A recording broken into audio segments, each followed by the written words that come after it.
ஸ்வாதி கொலை வழக்கில் தொடர்புடைய குற்றவாளியின் தெளிவான படத்தை காவல்துறையினர் வெளியிட்டுள்ளனர். இதன் கூடுதல் தகவல்களை நமது செய்தியாளர் சுப்பிரமணியிடம் கேட்கலாம். சுப்பிரமணி, போலீசார் வெளியிட்டிருக்கிற அந்த புதிய படம் குறித்த தகவல்களை சொல்லுங்க.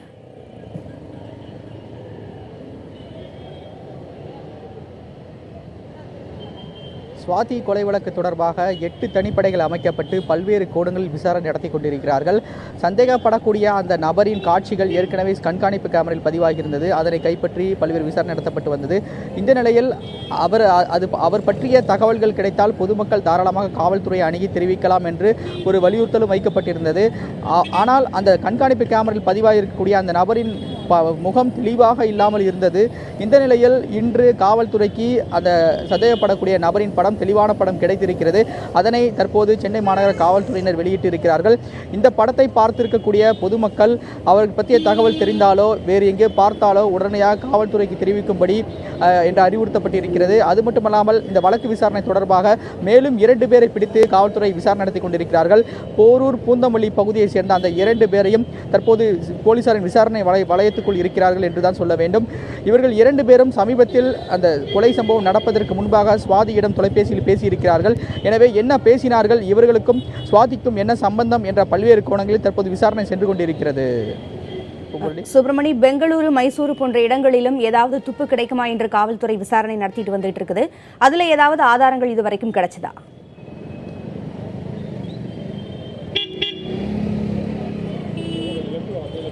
ஏற்கனவே நேற்று இந்த வழக்கு தொடர்பாக சென்னை மாநகர காவல்துறை ஆணையர் நுங்கம்பாக்கம் காவல் நிலையத்திலேயே முகாமிட்டு விசாரணை நடத்தியிருக்கிறார். நேரடியாக அவரே ஸ்வாதியின் நண்பர்களிடம் விசாரணை நடத்தியிருக்கிறார் என்றுதான் சொல்ல வேண்டும்.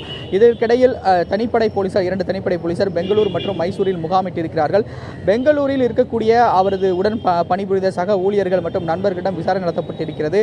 ஸ்வாதியின் பழக்க வழக்கம் எப்படி, அவரது குணாதிசயங்கள் எப்படி என்ற பல்வேறு கோணங்களில் அவர்களிடம் விசாரணை நடத்தப்பட்டிருக்கிறது.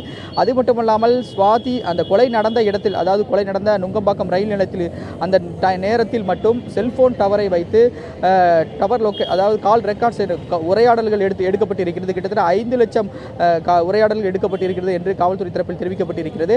அதனை வைத்தும் விசாரணை நடத்தப்பட்டு வருகிறது. அது மட்டுமல்லாமல் சூளைமேடு நெடுஞ்சாலையில் ஒரு கண்காணிப்பு கேமராவில் பதிவாக இருக்கக்கூடிய காட்சிகளை நேற்று காவல்துறையினர் எடுத்திருக்கிறார்கள். அதிலும் இந்த சந்தேகப்படக்கூடிய நபர் அந்த சூளைமேடு நெடுஞ்சாலையில் செல்லக்கூடிய காட்சிகள் பதிவாகியிருக்கிறது. அதனையும் காவல்துறை கைப்பற்றியிருக்கிறார்கள். சௌராஷ்டிரா நகர் 7வது தெருவில் அவர் நுழையும் காட்சிகளும் பதிவாகியிருக்கிறது. அதனையும் கைப்பற்றியிருக்கிறார்கள். அதனை வைத்து தான் அடுத்த கட்ட விசாரணை நடந்து கொண்டிருக்கிறது. இது மட்டுமில்லாமல் அந்த கொலை நடந்த அந்த நேரத்தில் இருந்து அந்த செல்போன் ஆன் செய்யக்கூடிய அந்த நேரம் வரை முழுவதுமாக ஆய்வு செய்து கொண்டிருக்கிறது. காவல்துறை ஆய்வு செய்து கொண்டிருக்கிறார்கள். சுமார் 2 மணி நேரத்திற்கு மேலாக அந்த செல்போன் ஆனில் இருந்திருக்கிறது. அதன் பிறகுதான் சுவிட்ச் ஆஃப் செய்யப்பட்டிருக்கிறது. சூளைமேடு பகுதியில் தான் அது சுவிட்ச் ஆஃப் செய்யப்பட்டிருக்கிறது. எனவே அந்த பகுதியில் காவல்துறையினர் ரோந்து சுற்றி செல்போன் அந்த பகுதியில் எதுவும் கிடைக்கிறதா என்ற கோணங்களில் தற்போது ஆய்வு செய்து கொண்டிருக்கிறார்கள். இது மட்டுமில்லாமல் கோடம்பாக்கம் பகுதிக்கும் இன்று காலையிலிருந்து காவல்துறையினர் வீடு வீடாக சென்று இந்த சந்தேகப்படக்கூடிய நபரின் புகைப்படத்தை காண்பித்து அடையாளம் தெரிகிறதா, இவரை பார்த்திருக்கிறீர்களா என்ற பல்வேறு கேள்விகளை கேட்டு விசாரணை நடத்தி கொண்டிருக்கிறார்கள். பூங்குழலி, இப்பொழுது கொலையாளியினுடைய தெளிவான புகைப்படத்தை வெளியிட்டிருக்கிறாங்க. இந்த நபரை பொதுமக்கள் பார்த்தால் எப்படி தெரிவிக்க வேண்டும், யாரிடம் தெரிவிக்க வேண்டும் என்று காவல்துறை சொல்லியிருக்குது. சுப்பிரமணி,